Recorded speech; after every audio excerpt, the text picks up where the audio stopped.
Უდეპის 21 ოქტომბერს BMT TV-ზე საქმის კურსის ეთერში ვაჯამებთ ამბებს ბიზნესზე და ეკონომიკაზე. მე ანა ვაბიაშვილი ვარ და სამუშაო დღის ბოლოს. მნიშვნელოვან საქმიან ამბებზე გიყვებით BMT-ის გუნდის წევრებთან ერთად.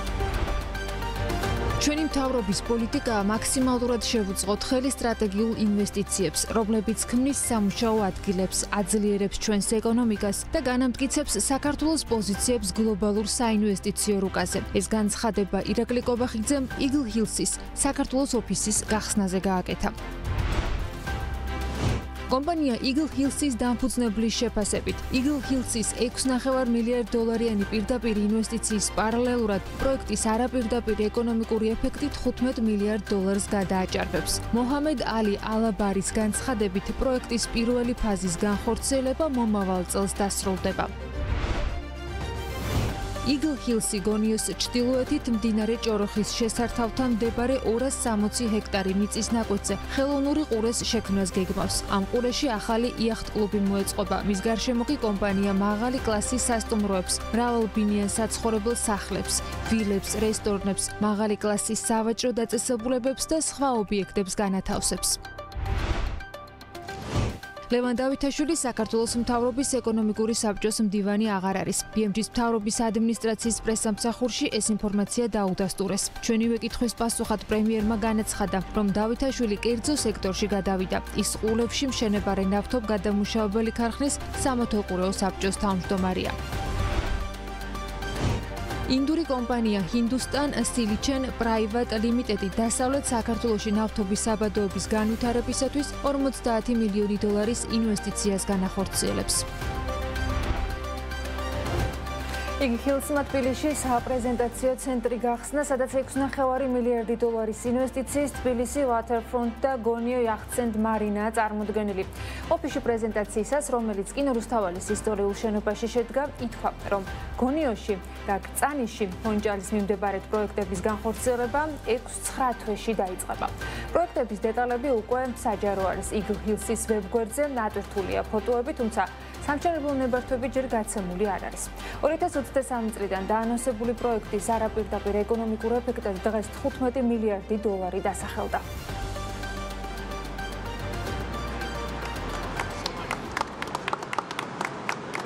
თბილისის ცენტრალურ გამზირზე კინო რუსთაველის ყოფილ შენობაში Eagle Hills-მა საპრეზენტაციო ცენტრი გახსნა. საზეიმო მიღებაზე, რომელსაც მთავრობის თითქმის სრული შემადგენლობა არაბული კომპანიის დამფუძნებლებთან ერთად ესწრებოდნენ, გონიოსა და თბილისის მიმდებარედ მასშტაბური პროექტები კიდევ ერთხელ დაანონსდა. იახტების ახალი ნავმისადგომი ბათუმში, მწვანე ქალაქი თბილისში და $6.6 მილიარდი ინვესტიცია, რომლის არაპირდაპირ ეკონომიკური ეფექტიც ინვესტორის შეფასებით $15 მილიარდ გადააჭარბებს. პროექტის სტუმრებმა და მასპინძლებმაც კიდევ ერთხელ შეაქეს. კონკრეტიკა მისი განხორციელების დავებთან დაკავშირებით ჯერ ისევ ნაკლები იყო. BMG-ის კითხვის საპასუხოდ Eagle Hills-ის დამფუძნებელმა მხოლოდ ის თქვა, რომ პირველი ფაზა თბილისშიც და გონიოშიც პარალელურად წარიმართება და 6-9 თვეში დასრულდება. ეს იქნება ერთ-ერთი ჩვენი ყველაზე დიდი საერთაშორისო ინვესტიცია. საქართველოს ეკონომიკური აქტივობა და ეკონომიკური ზრდა რომ არ მგონია აქ ინვესტიცია განგვეხორციელებინა. მარტივია, ინვესტორები არიან ადამიანები, რომლებიც ეძებენ კარგ გარემოს ბიზნესის საკეთებლად. რაც შეეხება ინვესტიციას, ის $6.5 მილიარდ შეადგენს. ჩვენ გვჯერა, რომ ეკონომიკაზე მისი გავლენა $15 მილიარდამდე გაიზრდება.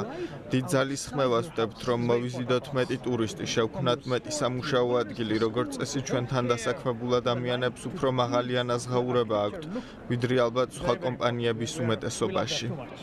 რაც შეეხება MAR-ის პროექტს, ეს არის ერთ-ერთი წამყვანი კომპანია არაბთა გაერთიანებული საამიროებიდან, რა თქმა უნდა, მათ დიდი წარმომადგენლობა აქვთ ბევრ ქვეყანაში. საქართველოს შესანიშნავი მდებარეობა აქვს და შესაბამისად ეს არის უზარმაზარი ბაზარი. ეს სარგებელს მოუტანს საქართველოს არა მხოლოდ იმით, რომ საქართველოს მსოფლიო რუკაზე გამოაჩენს, არამედ ასეთი დიდი კომპანიის შემოსვლა მოიზიდავს ბევრ სხვა ინვესტორს საქართველოში. ეს რა თქმა უნდა გაუხსნის კარგ სამუშაო ადგილებს, კრეატიულ ადამიანებს საქართველოდან, რომ მონაწილეობა მიიღონ ამ პროექტში. არაბული კომპანია Eagle Hills-ის საქართველოში ორი პროექტის განხორციელებას განიხილავს, მათ შორისაა გონიოში ყოფილი სამხედრო პოლიგონის ტერიტორია, ჯამში 260 ჰექტარის მიწის ნაკვეთი, სადაც გეგმაშია ხელოვნური ყურის მოწყობა, რომელიც გააერთიანებს იახტ-კლუბს, მის გარშემო კი კომპანია მაღალი კლასის სასტუმროებს, მრავალბინიან საცხოვრებელ სახლებს, ვილებს, რესტორნებს, მაღალი კლასის სავაჭრო დაწესებულებებს და სხვა ობიექტებს განათავსებს. ირაკლი კობახიძე ამბობს, რომ ეს პარტნიორობა თბილისისა და ბათუმის ურბანულ იერსახეს განავითარებს. შენობლობა დაიწყება 6-9 თვის ინტერვალში ძალიან მალე და შესაბამისად უკვე დაიწყება ამ საინვესტიციო პროექტის განხორციელების ძირითადი ეტაპი. ეს ინვესტიცია დამატებით მოიზიდავს მინიმუმ 1.15 მილიარდ დოლარამდე იქნება ჯამური ინვესტიცია, რაც მთლიანობაში იქნება მოზიდული. ეს პროექტი კიდევ უფრო მეტად დააჩქარებს ეკონომიკურ ზრდას ჩვენს ქვეყანაში. მეორე პროექტი, რომელიც იგილ ჰილსის ხელწერით ქვეყანაში განხორციელდება თბილისის მიმდებარედ 600 ჰექტარზე ახალი მწვანე ქალაქის მშენებლობაა. სახელით თბილისი Waterfront. პროექტის მიხედვით ტერიტორიაზე მაღალი კლასის სასტუმრო კომპლექსი, რეკრეაციული სივრცეები, სავაჭრო ცენტრი და კვების ობიექტები განთავსდება. ეკონომიკის მინისტრი, რომელიც პროექტის დეტალებზე მედიასთან არ საუბრობს, ოფისის გახსნის ოფიციალურ სიტყვაში ამბობს, რომ არაბული ინვესტიცია ქვეყანაში ათასობით ახალ სამუშაო ადგილს შექმნის. მნიშვნელოვანია ხაზგასმა იმის, რომ უშუალოდ ეს პროექტი იქნება დიდი ხელშემწყობი დასაქმების. შეიქმნება ათასობით ახალი სამუშაო ადგილი, ეს იქნება 2 ახალი მნიშვნელოვანი დანიშნულების ადგილი თბილისში, ისევე როგორც ბათუმთან ახლოს მდებარე გონიოში, რომელიც შექმნის ძალიან მნიშვნელოვან ეკოსისტემას, რომელიც გაერთიანებს საცხოვრებელ სივრცეებს, განთავსების ობიექტებს, კომერციულ სივრცეებს. ბათუმის პროექტში ასევე მოეწყობა იახტების ნავმისადგომი, რომელიც რა თქმა უნდა ახალ ეტაპზე დაიყვანს ჩვენს გონიოს, მაგრამ ასევე ეს იქნება საკმაოდ ლოგიკური გაგრძელება ქალაქის განვითარებისთვის. თავად კომპანიის გათვლებით მათი დაანონსებული პროექტები ხელშეუწყობს საქართველოს მთლიანი შიდა პროდუქტის ზრდას წლიურად 350,000-ზე მეტი ვიზიტორის მოზიდვას, 10 მილიარდ დოლარზე მეტი პირდაპირი უცხოური ინვესტიციის გენერირებას და 30,000-ზე მეტი სამუშაო ადგილის შექმნას, მშენებლობის, საცალო ვაჭრობის, სასტუმრო და გართობის სექტორებში. ჯერჯერობით პროექტისთვის განკუთვნილი მიწის ნაკვეთები ისევ სახელმწიფოს საკუთრებაშია და უცნობია თუ რა პირობით იწყებს ქვეყანა არაბულ კომპანიასთან თანამშრომლობას. იგილ ჰილსთან მოლაპარაკებები 2023 წელს ირაკლი ღარიბაშვილის პრემიერობის დროს დაიწყო. 6 მილიარდიანი ინვესტიციის შესახებ კი პირველად მიმდინარე წლის იანვარში გაჟღერდა. ემართოფერტის დამფუძნებელი და მმართველი დირექტორი მოჰამედ ალი რაშედ ალაბარი თბილისის აბრეშუმის გზის ფორუმშიც მიიღებს მონაწილეობას, რომელიც ხვალ იხსნება და 2 დღე გაგრძელდება. პრემიერის განცხადებით ფორუმზე, რომელიც მაღალი რანგის სტუმრების მონაწილეობით ტარდება, მთავრობის ამოცანა, რომ საერთაშორისო სავაჭრო ეკონომიკური კავშირები მაქსიმალურად გაფართოვდეს. ირაკლი კობახიძის განცხადებით ფორუმზე მოწვეულ სტუმრებთან შედგება მსჯელობა ყველა იმ საკითხზე, რომელიც დაკავშირებული არის რეგიონში ეკონომიკის განვითარებასთან და განსაკუთრებული ყურადღება საქართველოს როლზე გამახვილდება. რომ მაქსიმალურად გავაფართოვო ჩვენი საერთაშორისო ეკონომიკური კავშირები, სავაჭრო ეკონომიკური კავშირები და მას ემსახურება, რა თქმა უნდა, აბრეშუმის გზის ფორუმი, რომელიც კიდევ ერთხელ ტარდება ჩვენს ქვეყანაში, მაღალი რანგის სტუმრების მონაწილეობით. რა თქმა უნდა, საუბარი გვექნება ჩვენ სტუმრებთან ერთად ყველა იმ საკითხზე, რომელიც არის დაკავშირებული რეგიონში ეკონომიკის განვითარებასთან და რა თქმა უნდა, განსაკუთრებულ ყურადღებას გავამახვილებთ საქართველოს როლზე ამ კუთხით, როგორც მოგეხსენებათ, საქართველო ისტორიულად ერთმანეთთან აკავშირდებდა ევროპას და აზიას, დასავლეთს და აღმოსავლეთს და ჩვენი ამოცანა ეს ფუნქცია ჩვენს ქვეყანას მაქსიმალურად აღუდგენოთ, ამისთვის ხორციელდება ძალიან მნიშვნელოვანი საინვესტიციო პროექტები, მუშაობთ აქტიურად სხვადასხვა მიმართულებით, მათ შორის ჩვენ სამეზობლოს შემოვალ ქვეყნებთან და ბუნებრივია ეს ფორუმიც მოგცემს იმის საშუალებას, რომ მაქსიმალურად მივაწოდოთ ჩვენი გზავნილები ამ ყველაფერთან დაკავშირებით ჩვენს პარტნიორებს. 22-23 ოქტომბერს აბრეშუმის ფორუმის პარალელურად იმართება თბილისის ფინანსური სამიტიც, რომელშიც მონაწილეობას საერთაშორისო ფინტექ ინდუსტრიის ლიდერები მიიღებენ. სამიტი თბილისის აბრეშუმის გზის ფორუმის ფარგლებში ეროვნული ბანკის, ეკონომიკის სამინისტროს და სინგაპურის გლობალური ფინანსური და ტექნოლოგიური ქსელის GFTN-ის ერთობლივი ორგანიზებით შედგება. GFTN-ის თანადამფუძნებელი სოპნენდუ მოჰანტი ვიდეო მიმართვაში საქართველოს ბაზარს ფინტექის მომავალს უწოდებს და ის აღნიშნავს, რომ ქვეყნის ეროვნული ბანკი საუკეთესო გარემოს ქმნის ფინტექ ინოვაციებისათვის. სამიტში მონაწილეობას მსოფლიოს სხვადასხვა ქვეყნის ცენტრალური ბანკების პირველი პირები და ფინანსური სექტორის ლიდერები, მსხვილი კომპანიების წარმომადგენლები და ექსპერტები მიიღებენ. This is GFTN's first partnership. GFTN-ის პირველი თანამშრომლობა ამ რეგიონში. აღფრთოვანებულები ვართ ამ თანამშრომლობით, რადგან საქართველოს ბაზარი ფინტექის მომავალია, ან როგორც მე მას უწოდებ, ახალი ბაზარი, სადაც ფინტექის მომავალი შეიძლება გაფართოვდეს. მოხარულები ვართ თბილისში ყოფნით, განსაკუთრებით საქართველოს ეროვნულ ბანკში. ცალკე აღნიშნვის ღირსია ის, რაც საქართველოს ეროვნულმა ბანკმა მისი პრეზიდენტის ხელმძღვანელობით ფინტექის სივრცეში გააკეთა. ჩემთვის ინსპირაციაა, როგორ აღიქვამს სების პრეზიდენტი ნათია თურნავა ფინანსებსა და ტექნოლოგიებზე დაფუძნებული ფინანსების მომავლის იდეას, ასე რომ GFTN-ი სინგაპურის ფინტექთან ერთად ხედავს შესაძლებლობას საქართველოსთვის მსოფლიოს ამ ნაწილში. საქართველოს ცენტრალური ბანკის წინდახედული ხედვის გათვალისწინებით ჩვენ გვჯერა, რომ ეს საუკეთესო პარტნიორობაა, რაც შეიძლება გქონდეს განსაკუთრებით ამ რეგიონში, რადგან ვფიქრობთ ფინანსების მომავალსა და შუა კორიდორზე. აბრეშუმის ფორუმის გახსნამდე ერთი დღით ადრე თბილისში ნაწარმოე საქართველოსთან ერთად აწარმოე ბიზნესის საქართველოსთან ერთად დუბაის სავაჭრო პალატის ორგანიზებით ბიზნეს ფორუმი გაიმართა, რომელიც მიზნად ისახავს დუბაისა და საქართველოს შორის საინვესტიციო და სავაჭრო შესაძლებლობების გამოკვეთას. როგორც ამ ღონისძიების ფარგლებში აღინიშნა, როგორც დუბაიდან, ასევე არაბთა გაერთიანებული საამიროებიდან ქვეყანაში სხვადასხვა სექტორებში ინვესტირების მიმართ ინტერესი არის მზარდი, როგორც ლოგისტიკის, ასე და ენერგეტიკის მიმართულებით. დეტალებზე გიყვებით სიუჟეტში. დუბაის და საქართველოს შორის საინვესტიციო და სავაჭრო შესაძლებლობების გამოკვეთა და ვაჭრობის გაძლიერება. ასეთი იყო დუბაის სავაჭრო პალატის ორგანიზებით გამართული ბიზნეს ფორუმის ძირითადი მიზანი. ბიზნეს ფორუმში დუბაიში დაფუძნებული 15 კომპანიის წარმომადგენელი მონაწილეობდა ისეთი სექტორებიდან, როგორიცაა ავტოინდუსტრია, სამშენებლო მასალები და მშენებლობა, ენერგეტიკა და განახლებადი ენერგიის წყაროები, სურსათი, სასმელები, გადაზიდვები და ლოგისტიკა. როგორც ღონისძიების ფარგლებში დუბაის პალატების ვიცე-პრეზიდენტმა აღნიშნა, დაინტერესება მზარდია როგორც საქართველოს ბაზრით, ასევე ქვეყნებს შორის სავაჭრო ბრუნვის ზრდის მიმართულებით. საქართველოს გეოგრაფიული მდებარეობა დუბაისა და არაბთა გაერთიანებული საემიროების მსგავსია. ჩვენ ყავს მნიშვნელოვანი მოთამაშეები, რომლებიც შეიძლება დაინტერესებული იყვნენ მაგალითად ლოგისტიკის სექტორის შესწავლით, მაგრამ პოტენციალი მხოლოდ ამით არ შემოიფარგლება. გვაქვს სხვადასხვა სექტორი, როგორიცაა საკვები და სასმელი, ელექტრონიკა და სხვა სექტორები, რომლებსაც ვხედავთ, რომ საქართველოს ბაზრის შესასწავლად დიდი შესაძლებლობები აქვთ. ყურადღებას ვამახვილებთ დუბაის მიერ შემოთავაზებულ ძირითად სექტორებზე, როგორიცაა მაგალითად ინფორმაციულ-საკომუნიკაციო ტექნოლოგიები, რომელმაც ასევე ზრდა განიცადა აქ საქართველოში. ჩვენ დუბაიში ვთავაზობთ სხვადასხვა პლატფორმას, რომლითაც ტექნოლოგიური ინდუსტრიას, ბიზნესებსა და სტარტაპებს შეუძლიათ ისარგებლონ. ჩვენ ვხედავთ, რომ ქართული ბიზნესს დიდი პოტენციალი აქვს შეისწავლოს ის, რასაც დუბაი როგორც ლოგისტიკური ცენტრი გთავაზობთ.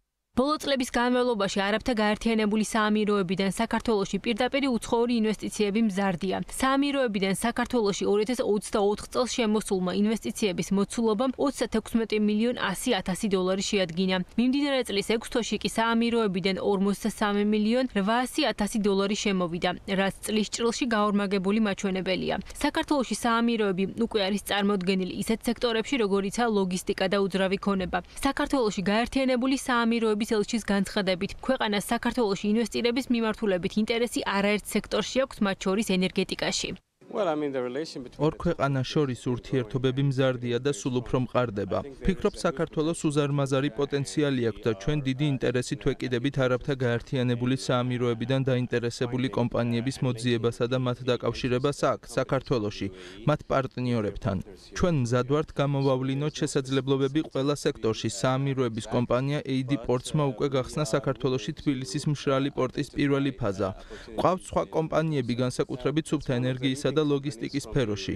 ასე რომ ინტერესი არსებობს და ველოდებით რამდენიმე პროექტს, რომლებიც მზადების პროცესშია და იმედია მალე რეალობად იქცევა. რაც შეეხება ორ ქვეყანას შორის სავაჭრო კავშირებს, უკვე 1 წელზე მეტია, რაც საქართველოს და არაბთა გაერთიანებულ საამიროებს შორის თავისუფალი ვაჭრობის შესახებ შეთანხმება მოქმედებს. წელს 9 თვეში ქვეყნებს შორის სავაჭრო ბრუნვამ 271 მილიონ დოლარს გადააჭარბა, რაც წლიურად 3.8%-ით გაზრდილი მაჩვენებელია. სავაჭრო ბრუნვაში დიდი წილი 230 მილიონ დოლარზე მეტი იმპორტზე მოდის. ექსპორტი კი 41 მილიონის ფარგლებშია. საქართველოდან საამიროებში მთავარ საექსპორტო პროდუქციას ამჟამად ავტომობილების რეექსპორტი წარმოადგენს. თუმცა ამ ბაზარზე გადის ისეთი ქართული პროდუქციაც, როგორიცაა თხილი, ბოსტნეულის წვენები და მოცვი. როგორც სპეციალისტები აცხადებენ, ქვეყნებს შორის ვაჭრობის ზრდის დიდი პოტენციალია, თუმცა დამაბრკოლებელ ფაქტორებს შორისაა ლოგისტიკური გამოწვევები.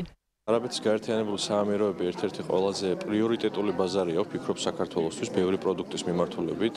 განსაკუთრებით ეს ეხება ფრეშ პროდუქტებს, ანუ ცოცხალ ხილსა და ბოსტნეულს, თუნდაც და კაკალოვან კულტურებს, მათ შორის თუ საკვებ და სასმელ პროდუქციაზე ვისაუბრებთ. და ვფიქრობ, რომ აქ ბევრად მეტი პროდუქტი უნდა გადიოდეს საქართველოდან, ვიდრე დღეს გვაქვს ჩვენ მონაცემები და მაჩვენებლები. ყველაზე დიდი ხელშემშლელი ფაქტორი, რაც ორ ქვეყანას შორის ორმხრივ ვაჭრობას, ასე ვთქვათ, აფერხებს დღესდღეობით, ეს არის ლოჯისტიკა. ლოჯისტიკა, ვინაიდან და რადგანაც ორადორი გზა არის რეალურად რომ საქართველოსთან პროდუქტი ექსპორტზე გავიდეს საამიროების მიმართულებით, ერთი ეს არის საჰაერო გზა, მეორე არის საზღვაო ტრანსპორტი. საზღვაო ტრანსპორტს რაც შეეხება, დრო ჭირდება საკმაოდ დიდი და ბევრ მწარმოებელს უწევს სამწუხაროდ საჰაერო გზის გამოყენება, მხოლოდ რომელიც საკმაოდ ძვირადღირებული სიამოვნებაა ექსპორტიორებისთვის, შესაბამისად პროდუქტის კონკურენტუნარიანობა საკმაოდ ადაბლებს. მიღმა არაბთა გაერთიანებული საამიროების მხრიდან საქართველოში სხვადასხვა სექტორებში არსებულ ინტერესს. რამდენიმე ათეული ქართული კომპანია უკვე არის ამ ბაზარზე წარმოდგენილი, მათ შორის დუბაიში. დუბაიში საქართველოს ბიზნესის პალატის ხელმძღვანელი ამბობს, რომ ქართული კომპანიები ამ ბაზარზე ნელ-ნელა ფართოვდებიან. Georgian Business Council ქართული ბიზნეს საბჭო დუბაიში დაფუძნდა 1 წლის უკან. Ესეც გამაანალიზეთ, რომ დუბაიში არ არსებობდა ესეთი ორგანიზაცია, რომელიც გაერთიანებდა ქართულ ბიზნესმენებს. დღესდღეობით გაერთიანებულია ამ საბჭოში გაერთიანებულია 20 ბიზნესი, რომელიც სულად არის დაფუძნებული ქართველების მიერ. Ძირითადი სფერო არის იმპორტის სფეროები, ლოჯისტიკა და ჰორეკა. ქართული რესტორნები, რომელიც ჩვენი წევრები არიან, მათ შორის ნავთობის კომპანიებიც და ყოველ თვეში ახალ-ახალი წევრები გვემატება. ბუნებრივია, დიდები არა ვართ, მაგრამ იმედი გვაქვს, რომ ძალიან დიდები გავხდებით. თვითონ ემირატების ბაზარი ძალიან იზრდება, ძალიან ბევრი ექსპორტი ჩადის ყოველწლიურად, ბევრი რამის გამო, easy of doing business-ის გამო, საგადასახადო დაბალი გადასახადების გამო და ძალიან ბევრი კომპანიები ინტერესდება ამ ყოველფრით. რაც შეეხება ტურიზმის მიმართულებას, წელს 9 თვეში არაბთა გაერთიანებული საამიროებიდან საქართველოს 12127 ვიზიტორი სტუმრობდა. ინდური კომპანია დასავლეთ საქართველოში ნავთობის საბადოების განვითარებისათვის 50 მილიონი დოლარის ინვესტიციას განახორციელებს. ნავთობის და გაზის სახელმწიფო სააგენტოს, ნავთობისა და გაზის კორპორაციასა და ინდურ კომპანია Hindustan Silicon Private Limited-ს შორის პროდუქციის წილობრივი განაწილების ხელშეკრულება გაფორმდა, რომლის ფარგლებშიც კომპანია არსებული ნავთობის საბადოების განვითარების მიმართულებით მასშტაბურ სამუშაოებს ჩაატარებს. ეკონომიკის სამინისტროს ინფორმაციით დაგეგმილი არის 7 მოქმედი ჭაბურღილის დაღრმავება, გაბურღვა და 2 ახალი საძიებო ჭაბურღილის ბურღვა მაღალი ტექნოლოგიების გამოყენებით. პროექტის საინვესტიციო პაკეტის მოცულობა შემდეგი 4 წლის განმავლობაში დაახლოებით 50 მილიონ დოლარს შეადგენს. ხელშეკრულების ხელმოწერისთანავე კომპანია სახელმწიფო ბიუჯეტში 4 მილიონ 150,000 დოლარს გადაიხდის. ინვესტორი კომპანია წარმოადგენს ინდურ მულტიბიზნეს ჰოლდინგს, რომელიც ნავთობის მოპოვების და ბუნებრივი გაზის მიწოდების მიმართულებით საქმიანობს. მთავრობა ენერგეტიკის სექტორის მიმართ პოლიტიკის წარმოებას მთლიანად ახლიდან იწყებს. ირაკლი კობახიძის თქმით, პირდაპირი კონტრაქტირების მექანიზმი, რაც წარსულში აღდგა, არასწორი იყო და სახელმწიფო სექტორს განვითარებისათვის ახალი ხედვა უნდა წარუდგინოს. პრემიერმა განმარტებებით 13 ოქტომბრის განკარგულებასთან დაკავშირებით BMG-ს კითხვის საპასუხოდ გააკეთა და დაანონსა, რომ ახლებური ხედვის შესახებ პრეზენტაცია შედგება. ჩვენ საუბრობთ ენერგეტიკის სფეროში არსებულ არასწორ პრაქტიკებზე. შესაბამისად, რაც იყო არასწორი, იმას სჭირდება გადახედვა და მთლიანად თავიდან ვიწყებთ ახალი მიდგომით ისეთი ენერგეტიკული პოლიტიკის წარმოებას, რომელიც იქნება მაქსიმალურად მისაღები როგორც ქვეყნისთვის, ასევე ენერგეტიკის სფეროში ჩართული კერძო კომპანიებისთვის. დანარჩენი ნახავთ კონკრეტულ ნაბიჯებს და ეს ნაბიჯიც, რაც გადაიდგა, ანუ კონკრეტული მიმართულებების პროცესების შეჩერება, ესეც ემსახურებოდა ენერგეტიკული პოლიტიკის გადახედვას, ყველაფერი იქნება გამჭვირვალე და ყველაფერი ემსახურება ჩვენ ბიზნეს მიღწევას, რასაც ქვია თვითქმარობის უზრუნველყოფას ჩვენი ქვეყნისთვის. ყენად პრაქტიკა იყო პრობლემური, ჩვენ მაქსიმალური ყურადღებით ვიქნებით გადართული ენერგეტიკული პოლიტიკის წარმატებით განხორციელებაზე, მათ შორის თქვენ ჩამოთვალეთ მსხვილი პროექტები, რომლებიც აუცილებლად უნდა განხორციელდეს და ძალიან მალე ნახავთ სიახლეებს ამ მიმართულებით.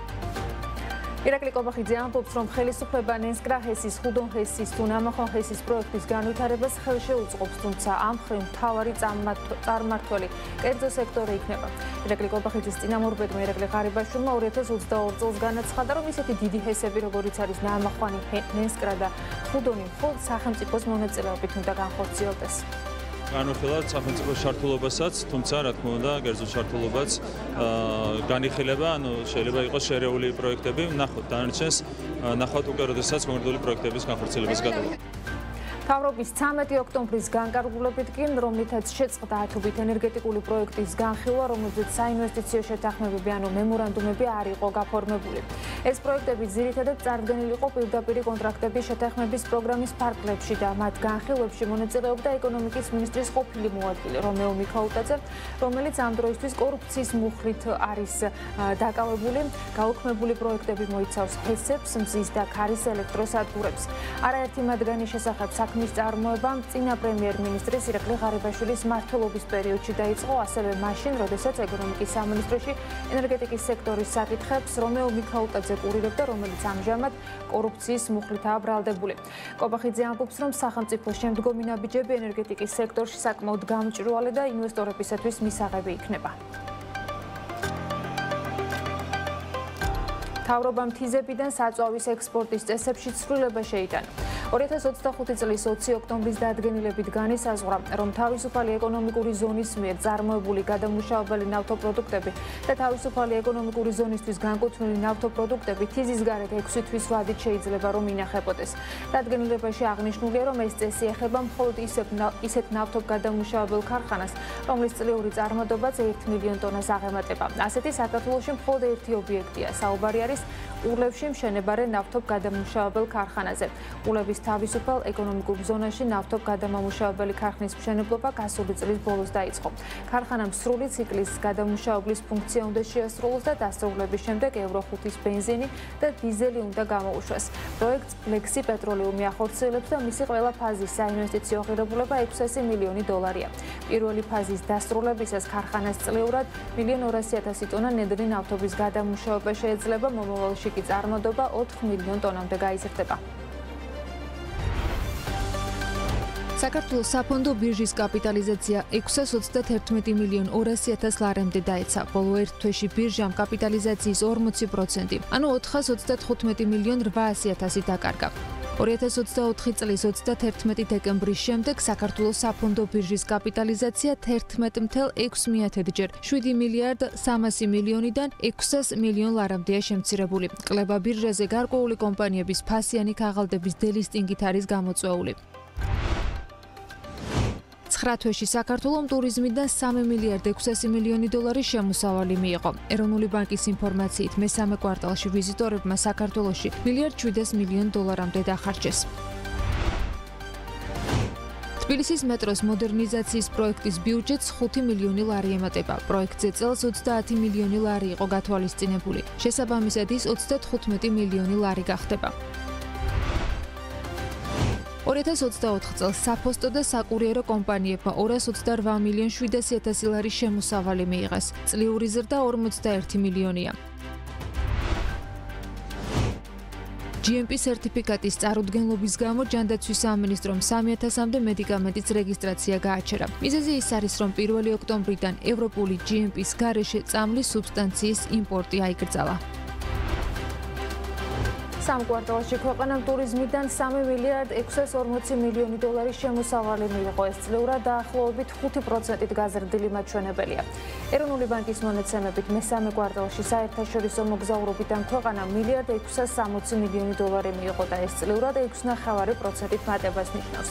რაც შეეხება უშუალოდ ქვეყნებს, საქართველოს ყველაზე მეტი შემოსავალი ტრადიციულად რუსეთიდან მიიღო.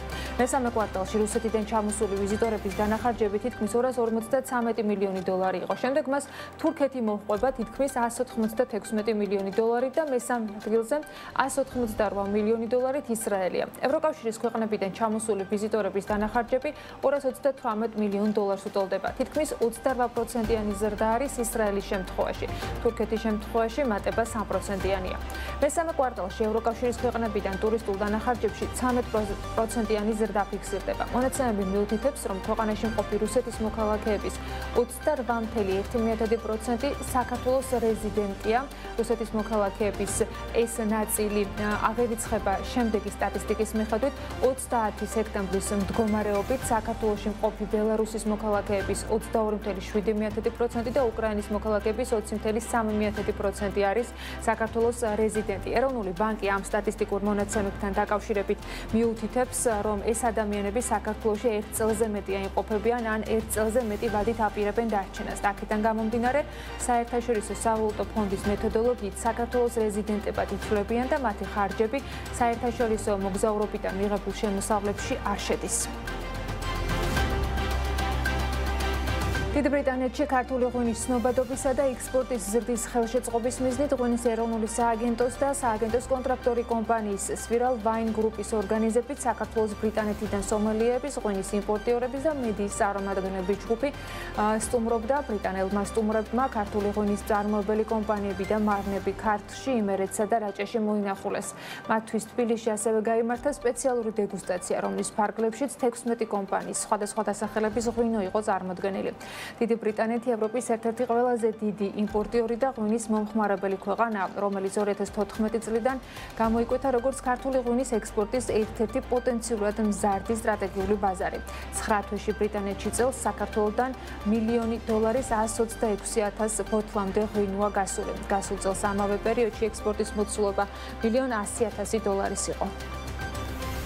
ეს გახლავთ ჩვენი კონტრაქტორის ღვინის მაგისტრის Sara Ebotis მიერ ორგანიზებული ჯგუფი, სადაც შედიან ძალიან ცნობილი სომელიები, ღვინის მწერლები, ასევე ბაიერები, რომლებიც ადგილზე ეცნობიან ქართული ღვინის კულტურას, ადგილზე აკენუნებენ ღვინოებს და რა თქმა უნდა, ეს ყველაფერი ნიშნავს პოტენციურ კონტრაქტებს ექსპორტის ზრდას ამ ქვეყნის მიმართულებით.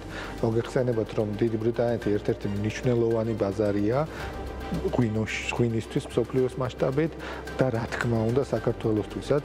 აქვე მინდა სიამაყით აღვნიშნო, რომ უკვე არის შესაძლებლობა, რომ ამგვარ ჯგუფებს უმასპინძლოთ დასავლეთ საქართველოში. საქართველოში 10 წლის განმავლობაში არაერთი სტუმრობის მიუხედავად, ეს ჩემი პირველი ვიზიტია იმერეთსა და რაჭაში. დასავლეთ საქართველოს ღვინოები გამორჩეულია სიმსუბუქით, რაც ძალიან პოზიტიურია. მათ აქვთ ბევრი კაშკაშა არომატი და ჰარმონიულად ეწყობა აღმოსავლეთის უფრო მრავალფეროვან ღვინოებს. ფანტასტიკურია ის პროფესიონალიზმი და თავდადება, რომელიც ნამდვილად იკვეთება დასავლეთ საქართველოს მეღვინეობებში. ჩვენ დავაგემოვნეთ საოცარი ღვინოები, თეთრი, ვარდისფერი, ქარვისფერი და წითელი. პროგრესი, რომელიც მიღწეულია რაჭაში, იმერეთსა და ქართლში, მართლაც არაჩვეულებრივია და ვფიქრობ, რომ ჩვენ ვიხილავთ ამ ღვინოების უფრო და უფრო მეტ იმპორტს დიდ ბრიტანეთში. ჩვენ ვნახავთ, რომ საქართველო იქნება ძალიან ძლიერ პოზიციაზე. ეს ღვინოები სრულყოფილებაა. 20 ოქტომბრის მონაცემებით საქართველოში 326,400 ტონა ყურძენია გადამუშავებული.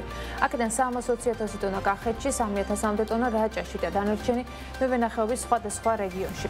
რაჭაში რეკორდული არის წელს მოსავალი 3,000 ტონამდე სხვადასხვა ჯიშის ყურძენი გადამუშავდა, რაც ღვინის ეროვნული სააგენტოს ინფორმაციით 80%-ით მეტია გასული წლის მოსავალს თუ შევადარებთ მონაცემებს. სააგენტო აღნიშნავს, რომ მოსავალი 1,400-ზე მეტმა მევენახემ დააბინავა, ყურძნის რეალიზაციით მიღებულმა შემოსავალმა კი 23,5 მილიონ ლარს მიაღწია. ყურძნის მიღება გადამუშავების პროცესში ჩართული იყო 60 ღვინის საწარმო.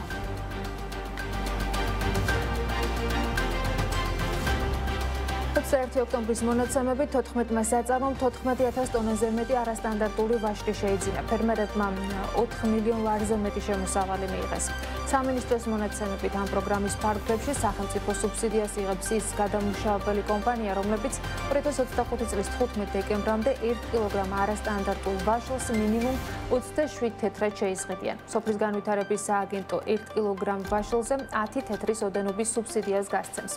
არასტანდარტული ვაშლის ორგანიზებულად ჩაბარების უზრუნველყოფისათვის გარემოს დაცვის და სოფლის მეურნეობის სამინისტროს გადაწყვეტილებით საკოორდინაციო შტაბი ფუნქციონირებს. სახელმწიფო პროგრამა არასტანდარტული ვაშლის რეალიზაციის ხელშეწყობა 9 სექტემბრიდან დაიწყო. პლასტიკის მომხმარებლების რეგულირების ფარგლებში საბიუჯეტო ორგანიზაციებს, სახელმწიფო კომპანიებს, თვითმმართველობის ორგანოებს, საგანმანათლებლო დაწესებულებებს და სტუმარ მასპინძლობის სექტორს სასმელის პლასტმასის ბოთლით შეზღუდვა აეკრძალება. ამ საკითხზე გარემოს დაცვის და სოფლის მეურნეობის სამინისტროში შეხვედრა იყო. უწყებაში განმარტავენ, რომ პლასტიკის ბოთლების გამოყენების რეგულირების წესის დადგენა რეფორმის შემდეგი ეტაპია. პროცესში მთავარ გამოწვევას ახალ რეგულაციაზე გადასვლის ვადები წარმოადგენს. სამინისტროში ამბობენ, რომ პლასტმასის ჭარბი მოხმარება ერთ-ერთ მნიშვნელოვან გარემოს დაცვით გამოწვევას წარმოადგენს. საქართველოში ჩატარებული კვლევის შედეგებით ქვეყანა ყოველწლიურად დაახლოებით 612.9 მილიონი ერთჯერად გამოყენების პლასტიკის ჭიქას, თავსახურს, საკვების კონტეინერს, დანეს, ჩანგალს, კოვს, საწრუფს, თეფს და სასმელის მოსარევს მოიხმარს. ეს დაახლოებით 3900-5900 ტონაა. საუბარი ეხებოდა პლასტმასის ბოთლებს, რომელიც შიც გამოიყენება წყლისთვის და ასევე გამაგრებელი სასმელებისთვის. შევხვდით კერძო სექტორს, იმიტომ ჩვენთვის თავარი ამოცანა არის ერთ-ერთი, რომ ყველა საკითხი, რაც იქნება ჩვენგან ინიცირებული, შევათანხმოთ კერძო სექტორთან. აქ საუბარი ეხება შეზღუდვებს, რომელიც გარკვეულ სექტორებს მოიცავს, ამიტომ მასთან გავიერთთ კერძო სექტორთან. ჩვენ ვფიქრობთ, რომ საბოლოოდ ჩვენ ამ შეხვედრებს ექნება პოზიტიური შედეგი და გავაკეთებთ მაქსიმალურს, რომ რაც შეიძლება პლასტიკის გამოყენება სურსათთან შემჩნდეს. საინტერესო თემა იყო მივესალმებით მწვანე შესყიდვების პოლიტიკის წამოწევას. რა თქმა უნდა, ეს მნიშვნელოვანია, მით უმეტეს, როდესაც საუბარია მინის შეფუთვასთან დაკავშირებით, საუბარია პლასტიკის შეფუთვასთან დაკავშირებით, საუბარია ხელახალ გამოყენებაზე, საუბარია რეციკლირებაზე. გარემოსდაცვითი საკითხები ყველა წარმოებულისთვის მნიშვნელოვანია და მე მგონი არ უნდა იყოს პრობლემა ამ მიმართულებით მუშაობა სახელმწიფოსთან, მთავრობასთან, რომელიც საკმაოდ მოგზადებული დახვდა. საქსეთმა ახალი პროდუქტის გარემო სტატისტიკის პორტალი წარადგინა. ამ პორტალზე მარტივად აღსაქმნელი ფორმით თავმოყრილი არის სტატისტიკური ინფორმაცია ჰაერის, ბიომრავალფეროვნების, წყლის, კლიმატის, ტრანსპორტის, ენერგეტიკის, გარემოს ეკონომიკური ანგარიშების, ნარჩენების და გარემოსთან დაკავშირებული სხვა მაჩვენებლების შესახებ. პორტალი მომხმარებელს საშუალებას აძლევს ინტერაქციული გრაფიკების და ვიზუალიზაციის თანამედროვე ელემენტების გამოყენებით ქვეყანაში არსებული გარემოს და ბუნებრივი რესურსების შესახებ ინფორმაციის ანალიზი მოახდინოს. პორტალი 9 მოდულისგან შედგება. საქსტატში განმარტავენ, რომ მათი მიზანია აწარმოოს და საზოგადოებას შესთავაზოს მაღალი ხარისხის მონაცემები ისეთი ფორმით, რომელიც მის გამოყენებას აადვილებს და აუმჯობესებს დაგეგმვის და გადაწყვეტილების მიღების პროცესებს ნებისმიერ დონეზე. დღეს ჩვენ საზოგადოებას წარუდგინეთ ახალი ინტერაქტიული სტატისტიკის პლატფორმა, გარემო სტატისტიკის პორტალი, რომელიც აერთიანებს ინფორმაციას ჰაერის ხარისხის, ბუნებრივი რესურსების, წყლის რესურსების, ასევე ბიომრავალფეროვნების, კლიმატის და ნარჩენების მართვის შესახებ. ეს გახლავთ უნიკალური შესაძლებლობა მომხმარებლებისთვის ერთ სივრცეში მიიღონ სხვადასხვა სახის ინფორმაცია. ქათმის ხორცპროდუქტების წარმოებმა კომპანია ჩირინამ, რომელსაც მომხმარებელი ბიუბიუს ბრენდის სახით იცნობს, ჰალალის კვების მენეჯმენტის სისტემით გათვალისწინებული პროცედურები გაიარა და ჰალალის სერტიფიკატი მიიღო, რომელიც ადასტურებს, რომ კომპანიის პროდუქტები და წარმოება სრულად შეესაბამება ისლამური კვების წესებს. სერტიფიკატში აღნიშნულია, რომ ჩირინა აკმაყოფილებს ხარისხის მართვის სისტემით დადგენილ სტანდარტებს წარმოების სრულ ხაზში. თავად ჩირინას დამფუძნებელი რევაზ ბაშაკიძე BMG-დან ამბობს, რომ ჰალალის სერტიფიკატი კომპანიას საექსპორტო ბაზრების დივერსიფიცირების საშუალებას მისცემს. ისევე განცხადებით, ამ სტანდარტით მუშაობს ყველა საერთაშორისო ორგანიზაცია, როგორც ჩვენთან, მაგალითად KFC ან McDonald's-ი და სხვა ორგანიზაციები, რომლებსაც თავისუფლად შეუძლიათ, რომ ეს პროდუქტი შეიძინონ. დამფუძნებელი ამბობს, რომ სერტიფიკატის მიღება მრავალ ეტაპიან შემოწმებას საჭიროებდა, თუმცა კომპანიის საერთაშორისო ბაზარზე კიდევ უფრო აქტიურად შესასვლელად აუცილებელი წინაპირობა იყო. საგამოძიებო სამსახურმა თბილისში ორი პირი დააკავა, რომლებიც რაფაელოს და ჯაკობს მონარქის სასაქონლო ნიშნით კუსტარულად აწარმოებდნენ პროდუქციას და ყიდდნენ. ბრალდებულებს მოწყობილი ჰქონდათ კუსტარული საწარმო, სადაც სისტემატურად ხორციელდებოდა ძირითადად კბილეულის და ყავის დამზადება, რის შემდგომ გასაღებასაც ახდენდნენ რაფაელოსა და ჯაკობს მონარქის სასაქონლო ნიშნით. ამოღებული არის სარეალიზაციოდ გამზადებული 10,000 ერთეულზე მეტი ყავის კონკრეტული პროდუქტი, 2,400 ერთეულზე მეტი რაფაელოს სასაქონლო ნიშნით უკანონო ნიშანდადებული ტკბილეული, ჩხრეკის შედეგად აღმოჩენილი არის და ამოღებული არის ჯაკობს მონარქის და კარტენუარის სასაქონლო ნიშნით უკანონო ნიშანდადებული ლენტები, ვადაგასული ტკბილეული, კინდერ შოკოლადი, ჯაკობს მონარქი და რაფაელოს ყუთები, ყალიბები, ბეჭდები და ამ პროდუქციის შეფუთვისათვის საჭირო სხვა ხელსაწყოები. საქართველოს ფინანსთა სამინისტროს საგამოძიებო სამსახურის თანამშრომლებმა საქართველოს გენერალურ პროკურატურასთან კოორდინაციით ჩატარებული ოპერატიულ სამძებრო ღონისძიებებისა და საგამოძიებო მოქმედებების შედეგად წინასწარი შეთანხმებით ჯგუფის მიერ დიდი ოდენობით სხვისი სასაქონლო ნიშნის უკანონო დამზადება გამოყენების ფაქტზე საქართველოს მოქალაქეები გ.ა. და ფ.დ. დააკავეს. გამოძიებით დადგინდა, რომ ბრალდებულებს მატერიალური სარგებლის უკანონოდ მიღების მიზნით ქალაქ თბილისში მოწყობილი ჰქონდათ კუსტარული საწარმო, სადაც სისტემატურად ახორციელებდნენ ძირითადად ტკბილეულის და ყავის დამზადებას, რის შემდგომაც ახდენდნენ აღნიშნული პროდუქციის რაფაელოს და იაკობს მონარქის სასაქონლო ნიშნით უკანონო ნიშანდებას და რეალიზაციას. საგამოძიებო მოქმედებების შედეგად ამოღებული იქნა სარეალიზაციოდ გამზადებული 10,000 ერთეულზე მეტი იაკობს მონარქის სასაქონლო ნიშნით უკანონოდ ნიშანდებული ერთჯერადი ყავა და 2,400 ერთეულზე მეტი რაფაელოს სასაქონლო ნიშნით უკანონო ნიშანდებული ტკბილეული. ასევე ჩხრეკის შედეგად აღმოჩენილ და ამოღებული იქნა ყავა იაკობს მონარქის და კარტნუარის სასაქონლო ნიშნით უკანონო ნიშანდებული ლენტები, ვადაგასული ტკბილეული კინდერ შოკოლადი, იაკობს მონარქის და რაფაელოს ყუთები, ყალიბები, ბეჭდები და ზემოხსენებული პროდუქციის შეფუთვისათვის და წარმოებისათვის განკუთვნილი ტექნიკური დანადგარები. უნგრეთის საგარეო საქმეთა მინისტრის განცხადებით, უნგრეთი რუსეთის წინააღმდეგ ევროკავშირის სანქციების მე-19 პაკეტს არ დაბლოკავს. აზერბაიჯანის პრეზიდენტის ილჰამ ალიევის განცხადებით, აზერბაიჯანსა და სომხეთს შორის მშვიდობის ახალი ერა დაიწყო. ალიევის ინფორმაციით, აზერბაიჯანმა სომხეთში საქონლის ტრანზიტზე დაწესებული ყველა შეზღუდვა მოხსნა. საერთაშორისო სავალუტო ბირჟაზე თურქული ლირა ახალ ანტირეკორდს ამყარებს. ლირა დამატებით გაუფასურდა და $1 ფასი 42 ლირა. ერთწლიან პერიოდში ლირა 18%-ით არის გაუფასურებული და ძირითად ვალუტებს შორის მას ყველაზე ცუდი შედეგი აქვს.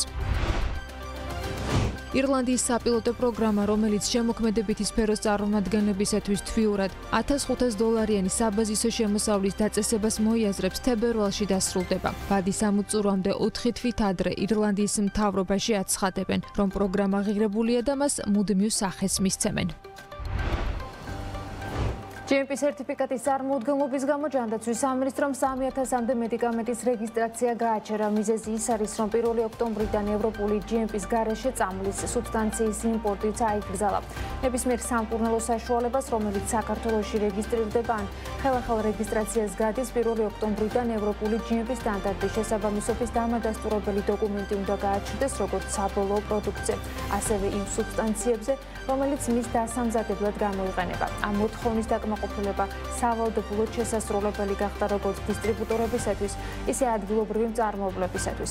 საქართველოს ფარმაცევტთა ასოციაციის თავმჯდომარე საქმის კურსთან ამბობს, რომ კომპანიებს საკმარისი მარაგები აქვთ, ამიტომ ბაზარზე წამლის დეფიციტის შექმნის რისკი არ არსებობს. იმ შემთხვევაში, თუ ფარმაცევტული კომპანიები რეგულატორს მოთხოვნილ ევროპულ GMP-ის კონკრეტული დასახელების მედიკამენტების რეგისტრაციისათვის ვერ წარადგენენ, მუშაობა მიდის ამ წამლების ალტერნატიული მედიკამენტებით ჩანაცვლებაზე. 3,000 მედიკამენტია, რომელსაც შეუჭირდა რეგისტრაცია გამომდინარე იქიდან, რომ ვერ დააკმაყოფილეს GMP-ის მოთხოვნები, ეს რო ეხება როგორც საბოლოო პროდუქტს, ასევე სუბსტანციებს, რომლისგანაც ეს მედიკამენტები მზადდება, არის ჩამონათვალი იმ მედიკამენტების, რომელთა ჩანაცვლება აუცილებელი გახდება, იმიტომ რომ არიან ისეთი ქვეყნის წარმომადგენლები, სადაც ევროპული GMP ფაქტიურად არ მოქმედებს და ძნელია იქ ამის შემოწმებას და დადასტურებას, თუმცა რა თქმა უნდა, სექტორი მუშაობს ალტერნატიულ გზებზე. არსებული მარაგები არის საკმაო იმისთვის, რომ გარკვეული პერიოდის განმავლობაში ის მედიკამენტები, რომელსაც რეგისტრაცია შეუჭირდათ, ჯერ კიდევ იყოს სექტორის აფთიაქებში, ასე ვთქვათ, წარმოდგენილი და შემდგომ უკვე ან ისინი დააკმაყოფილებენ პირობებს და წარმოადგენენ GMP სერტიფიკატებს საბოლოო პროდუქტზე და სუბსტანციაზე, ან შესაბამისად ჩანაცვლება სხვა ალტერნატიული მედიკამენტები. ერთობლივი პროექტები ჯანდაცვის სფეროში ფარმაცევტული პროდუქციის სამედიცინო მოწყობილობებისა და სახარჯი მასალების მიწოდების საკითხებში თანამშრომლობა. ეს არის ის საკითხები, რაშიც საქართველოსა და თურქეთის ჯანდაცვის სამინისტროები თანამშრომლობენ. ჯანდაცვის მინისტრი თურქ კოლეგას დღეს მასპინძლობდა ქემალ მემისოღლუს განცხადებით, თურქეთი მზად არის საქართველოსთან ურთიერთობების კიდევ უფრო გაღრმავებისთვის და მეტი ერთობლივი პროექტის განხორციელებისთვის. მიხეილ სარჯულაძის უწყებაში განმარტავენ, რომ ორი ქვეყნის ჯანდაცვის სამინისტროებს შორის გაფორმებული მემორანდუმი გულისხმობს ჯანმრთელობის დაცვის სფეროში ახალი ერთობლივი პროექტის განხორციელებას, სამედიცინო ტურიზმის და პროფესიული სამედიცინო განათლების მიმართულებით აქტიურ თანამშრომლობას, ასევე ფარმაცევტული პროდუქციის სამედიცინო მოწყობილობებისა და სახარჯი მასალების მიწოდების საკითხებში თანამშრომლობას, ინფორმაციისა და საუკეთესო პრაქტიკის გაცვლას ფარმაცევტული პროდუქციის თუ სამედიცინო მოწყობილობების რეგულირების საკითხებთან ერთად. თბილისის მეტროს მოდერნიზაციის პროექტის ბიუჯეტს 5 მილიონი ლარი ემატება. ამას ითვალისწინებს მთავრობის 13 ოქტომბრის განკარგულება. პროექტზე მიმდინარე წელს 30 მილიონი ლარი იყო გათვალისწინებული, შესაბამისად ის 35 მილიონი ლარი გახდება. ამ წლის ივლისში საერთაშორისო ტენდერის გამარჯვებულად GT ჯგუფი გამოვლინდა, რომელიც თბილისის მერიას 150 მილიონი ევროდ 111 ახალ ვაგონს მიაწვდის. ამ ვაგონებს ჩინური მწარმოებელი CRRC დაამზადებს. მთავრობის განკარგულების მიხედვით კომპანიას პროექტის განხორციელებისთვის საჭირო ავანსი უკვე ჩაერიცხა, ხოლო ავანსის გარანტიისათვის კომპანიამ 17 მილიონ 600.000 ევროს საბანკო გარანტია წარადგინა. ახალი ვაგონების მიწოდება 2026 წლის ბოლოდან უნდა დაიწყოს. პროექტი აზიის ინფრასტრუქტურის საინვესტიციო ბანკით ფინანსდება.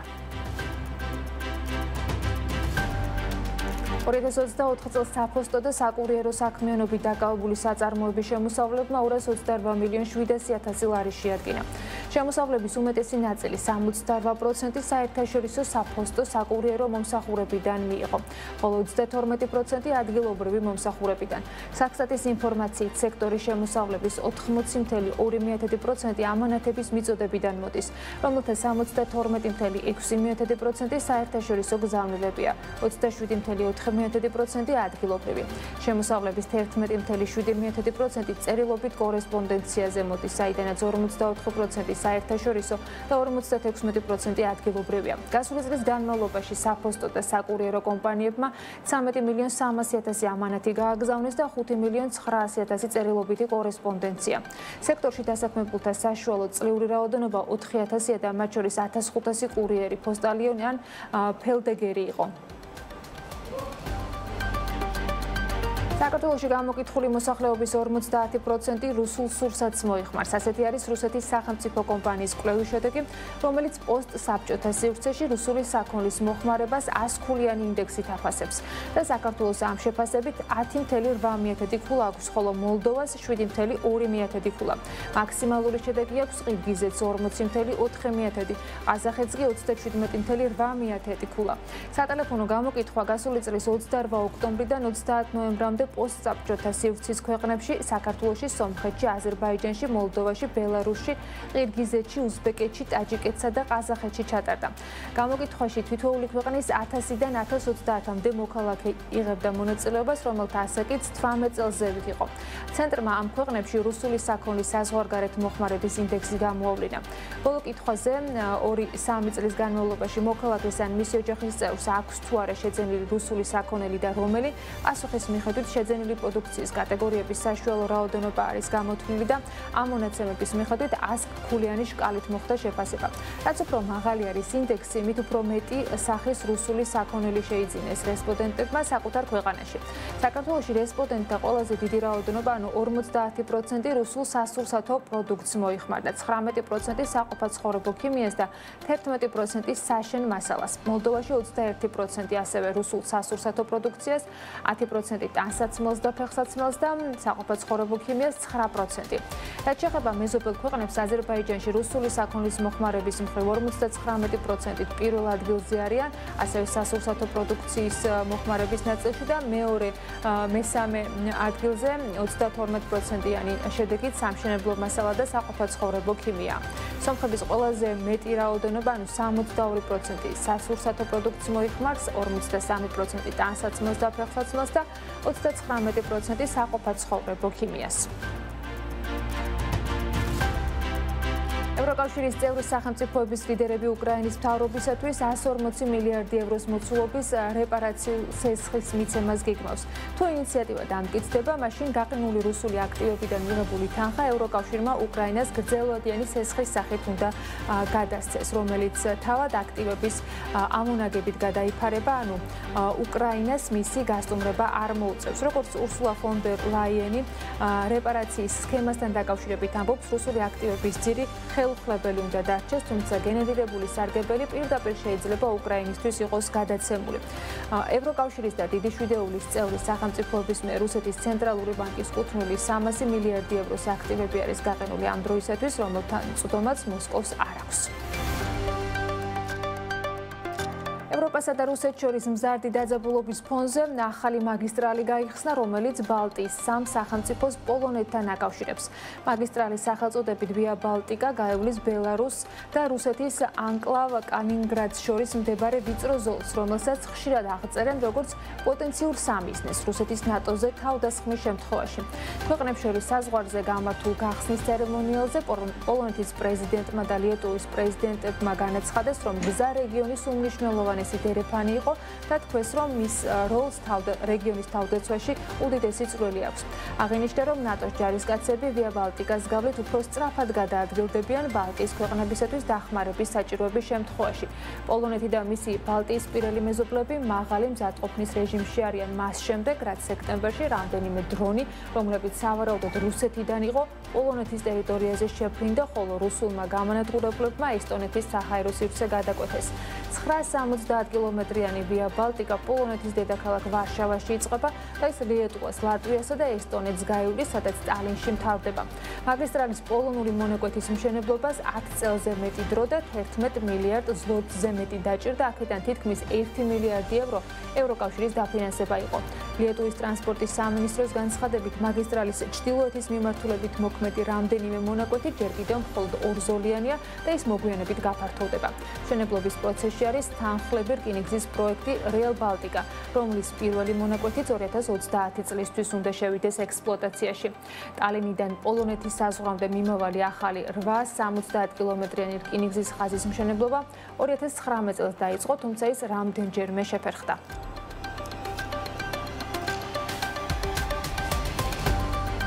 ასეთი იყო საქმის კურსის შემაჯამებელი გამოშვება ამ დროისათვის. წინ საქმიანი საღამო გეოვდებათ, რომელსაც გიორგი თოლადავა და ბექა ბაციკაძე გაუძღობიან. ჩვენ ერთმანეთს ხალხში ვიდეო ტივის ეთერში საღამო 7 საათზე დროებით.